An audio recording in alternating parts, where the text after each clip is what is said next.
C'est aujourd'hui que sort le nouveau tome de Batman dans la nouvelle collection blanche. Il s'agit du titre Batman Ghost of Gotham tome 1. L'équipe créative est totalement folle et je pense que vous allez être nombreux à le prendre en main et peut-être repartir avec si vous passez en librairie aujourd'hui ou ce week-end.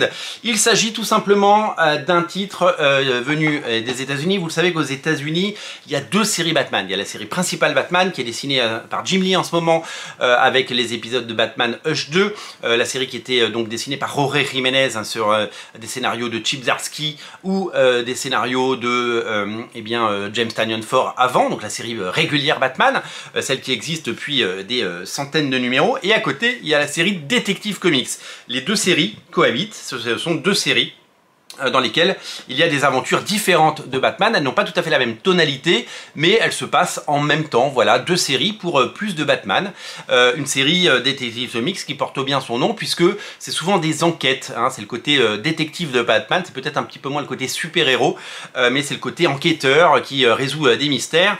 Et il y a toujours eu énormément d'auteurs de talent qui ont travaillé sur cette série Detective Comics. C'est d'ailleurs dans les pages de Detective Comics que Batman est né, dans l'épisode numéro 27, puisque pendant les 26 premiers numéros, il n'y avait pas de Batman dans Detective Comics.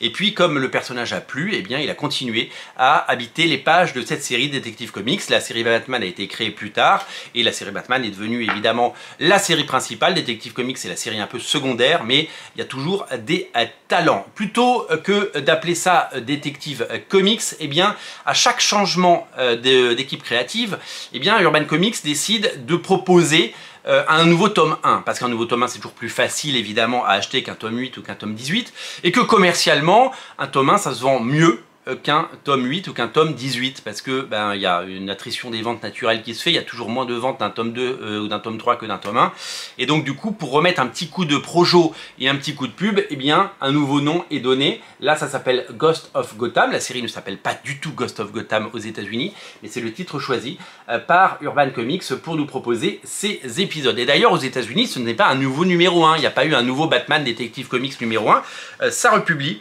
les épisodes 1090 à 1096, ouais, il y a 1096 épisodes de Detective Comics.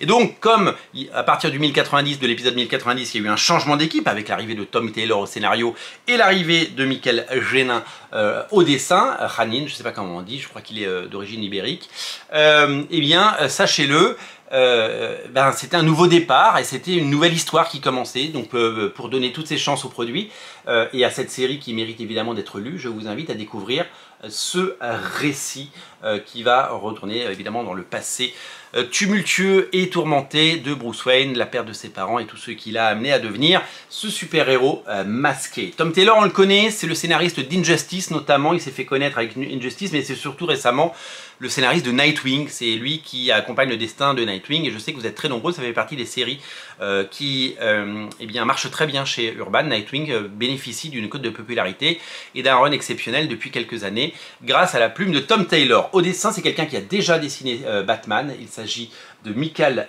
Janin, qui est un dessinateur fabuleux qui a dessiné Batman sous l'ère Tom King, hein, il travaille avec des tomes, hein, Tom Janin, Tom King, et il a dessiné un grand nombre d'épisodes de la série Batman Rebirth, après que des dessinateurs comme David Finch, vous savez, aient travaillé sur la série. Alors son style a un petit peu changé, mais c'est normal qu'un dessinateur évolue, et peut-être qu'il a eu envie de proposer autre chose. En tout cas, c'est le haut du panier, hein, c'est la crème de la crème, c'est du haut de gamme, c'est du cousu main, c'est vraiment un plaisir pour les yeux, c'est graphiquement époustouflant et incroyable. Ce dessinateur est un génie et vraiment Batman a toujours les meilleurs artistes, hein, et toujours les meilleurs dessinateurs. On le voit, hein, sur la série principale, Jorge Jiménez qui a fait un travail fabuleux, qui revient, vous le savez, Jim Lee en ce moment. Il y a eu David Finch sur Batman Rebirth, il y a eu Ivan Reis, il y a eu Joel Jones, il y a eu un nombre incroyable et incalculable de dessinateurs fabuleux qui ont travaillé sur cette série. Ça sort aujourd'hui et c'est parfait si vous n'avez jamais lu la série Detective Comics, si vous avez envie de lire du Batman. Batman, ça marche évidemment toujours mieux, vous le savez, que d'autres séries, hein. C'est une série qui marche toujours mieux que les autres, et celle-là, elle mérite évidemment le coup d'œil parce que vraiment, DC Comics a mis des moyens conséquents pour nous proposer quelque chose d'intéressant et vraiment de nouveau. Donc vraiment, ne boudez pas votre plaisir et allez découvrir ça aujourd'hui en librairie. Je pense que c'est le titre qui sortira du lot aujourd'hui, ça s'appelle Batman évidemment. Ça marche toujours mieux mieux que les autres titres. Je vous remercie d'être si nombreux à regarder Radio Comics. Je vous remercie d'être si nombreux à tous les jours venir voir ces émissions. N'oubliez pas de vous abonner à Radio Comics, hein, vous vous abonnez, c'est un petit clic. N'oubliez pas, il reste quelques jours pour financer Sin Stress sur Ulule, ça fait plaisir. Et on se retrouve très vite pour d'autres sorties intéressantes et d'autres vidéos sur Radio Comics. Abonnez-vous, salut!